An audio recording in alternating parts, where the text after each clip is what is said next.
Hello, you all. My name is Drew, and today I'll be talking about history. Now, I know what you're thinking. Oh, Drew, there's so much history to be covered in, let's say, 10 minutes. How will you do it? Well, I'll be covering chunks of history at a time, starting with the Renaissance. The Renaissance began in 1453 when the Ottoman Empire toppled Constantinople's walls and ended the Byzantine Empire and took the city for themselves. I know it seems odd that the ending of an empire would bring about the beginning of a massive movement like the Renaissance, but I'm getting there. When the Ottoman Empire took Constantinople, it forced out all the scholars living there, and the scholars moved to Italy. They took all of their books and knowledge with them. Since the Renaissance means rebirth in Latin, it seems only fitting that the Renaissance is associated with the rebirth and restudying of Greek and Roman texts of the past. The Renaissance is also associated with the further development of art, moving away from just painting religious scenes to also painting regular occurrences like Da Vinci's Mona Lisa. The Renaissance is also known for its wealthy merchant families and how they furthered the arts through patronage. Patronage is the practice of wealthy merchants, such as the Medicis, telling artists to paint them for money. Before I move on, it's important to note how the Medicis and other wealthy Italians amassed this wealth. They did by banking, which didn't look too different than what banking is today. And I have a little skit about banking that I'll show now. Hello, Mr. Bankman. I'd like to give you some money. Okay. Can you please take a seat? Sure. So I have quite a lot of money here, as you see. Could you hold on to this for a while? Of course, that's my job. Sure you won't spend it or anything? Of course I'll spend it. That's how banks work.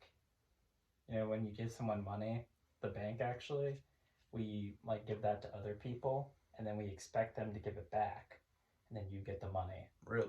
That's how the system works. You're not going to spend it on alcohol or anything? We're going to give you more money later. Actually, it could be alcohol if that's our venture. All right, you know what? I will give you some money. Here. Thank you for this wonderful transaction. Now, another essential Renaissance idea would be that of humanism, which in short is the idea that every man is at the center of his or her universe.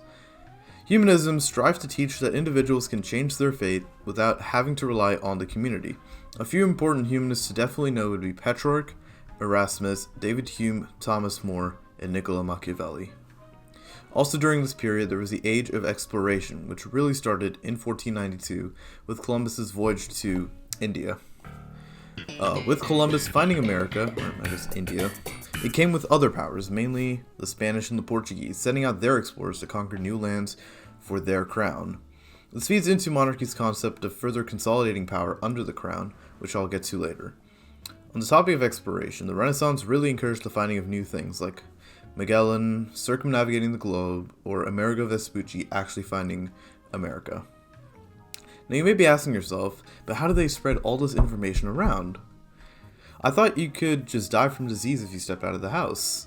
And wouldn't copying all this stuff down be tedious? Well, you're absolutely right. Copying all this stuff down was absolutely tedious, but luckily for you, there's a magnificent new piece of machinery called the printing press, which can be yours for the small price of $19.99, paid over 2 installments. The printing press was also a sort of rudimentary printer, allowing for the easy copying of material and enabling material information to be spread more easily. Now, the printing press had a dramatic impact on the spread of information because monks didn't have to copy, different religious texts down. They simply had to print their things out. The printing press also enabled the production of Bibles in vernacular or common language. Now, Bibles were able to be interpreted by more people that didn't just speak Latin. Things were printed in German or English or French or Spanish or whatever other common language is spoken in the region. Along with religious texts being published, several other books in other fields were being written and distributed en masse. Books like Machiavelli's The Prince, attain glory and ensure survival throughout whatever means necessary, or Copernicus's Revolutions of the Celestial Orbits, the first heliocentric model of the solar system, changed the way that people thought about either ruling or outer space, respectively. The printing press also helped facilitate the Protestant Reformation, and now comes one of the great figures of the Renaissance, Martin Luther. Luther is well known for his 95 Theses, a set of grievances against the Catholic Church, mainly against the sale of indulgences. I have a short skit about indulgences here. I have sinned one of the worst sins known to man. What have you done, my child? I opened up a fake teller stop. Okay. And people would give me their money in hopes that it would be in a safe bank, but it actually wasn't. It went into my pocket, and I scammed a lot of people. Now, these people were not the smartest, obviously, so it was very easy to scam them. Sure. But here, I have a lot of money right now, and I still want to go to heaven. So, right. Well, I think I can talk to our Lord. Might be able to give you a deal. Cool. Depending on how much money you have. Would that Lord, like a copy of Super Smash Bros. Ultimate, pre-owned for the retail cost was $54.99. I think the Lord might be interested in that. Yes. That is wonderful. Thank you. Would the Lord also like some of these Ben Franklins? The Lord will be pleased by your contribution of Franklin's. Thank you. Wow. And the church's duopoly of certain positions. Thanks to the printing press, Luther's ideas were able to spread far and wide across the Holy Roman Empire, which was neither Holy Roman or an empire, but I'll get more on that later. Several different counts in the HRE thought that Luther's theses were true, and they adopted Lutheranism, one of the first of the Protestant beliefs, thanks to the Peace of Augsburg in 1555, which guaranteed that each count could choose between either Lutheranism or Catholicism as their sort of state's religion.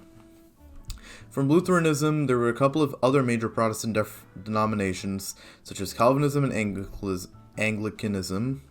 So Calvinism was basically like sort of an ultra sort of Christian way of living. Anglicanism was basically the Church of England, started when Henry VIII really wanted to divorce his wife but couldn't under Catholic law, so he made his own sect of Christianity.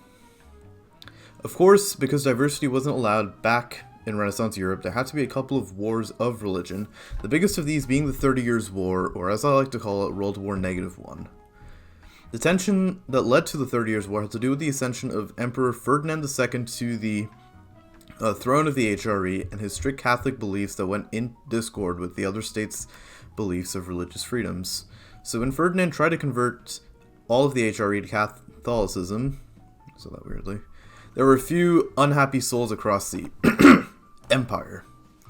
The rebellion started in Prague and Bohemia, an area in the modern-day Czech Republic, in the event known as the Defenestration of Prague, in which I'm told that Ferdinand's representatives were thrown out of a building in Prague with the backing of Sweden and Denmark-Norway, and the so-called Protestant Union was formed.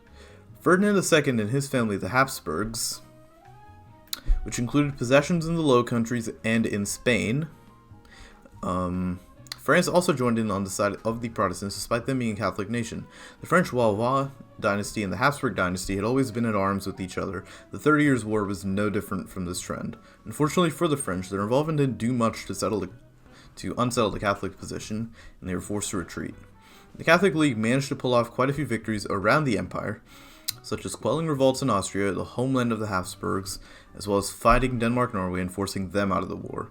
Next, Sweden entered the side of the Protestants, and by using their IKEA, they managed to gain multiple victories, but the Swedish king, Gustavus Adolphus, was killed in battle, and Sweden lost a bunch of territory, and Sweden was promptly taken out of the war, but only for like 5 years. Furthermore, in the war, Denmark-Norway pulled the old switcheroo, and thought it best now to fight on the side of the Catholics and the Habsburgs. Once the Swedes captured the Prague Castle in 1647, most of the major fighting was over, and all of the powers came together at Westphalia to sign the aptly named Peace of Westphalia. Now, you might be wondering why I decided to spend so much time on the 30 Years' War, and there is a reason.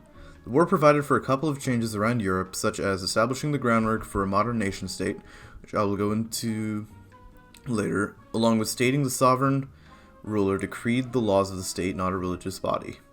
Also, the 30 Years' War really marks the last time that a war was fought for religious purposes, and from here on out, most wars are fought due to dynastic tensions, like we see with the Valois and the Habsburgs, or due to ideological differences, which I'll get to in World War II. All told, the 30 Years' War was one of the most devastating events in Europe, claiming the lives of 4 to 12 million people, but with only a fraction of those deaths being due to direct combat. The war was largely fought in the countryside of the Holy Roman Empire, and as such, the lives and livelihoods of the farmers and peasants were squashed. Hygiene wasn't great, because of course it was the 1400s, and many lives were lost due to an outbreak of typhus. In conclusion, the Renaissance furthered the arts and literature by adopting techniques and ideas from Greco-Roman times, along with technological developments allowing the furthering and spread of science, which in turn allowed for the Reformation of Christianity. That's all from me. Thank you for watching, and see you in another video.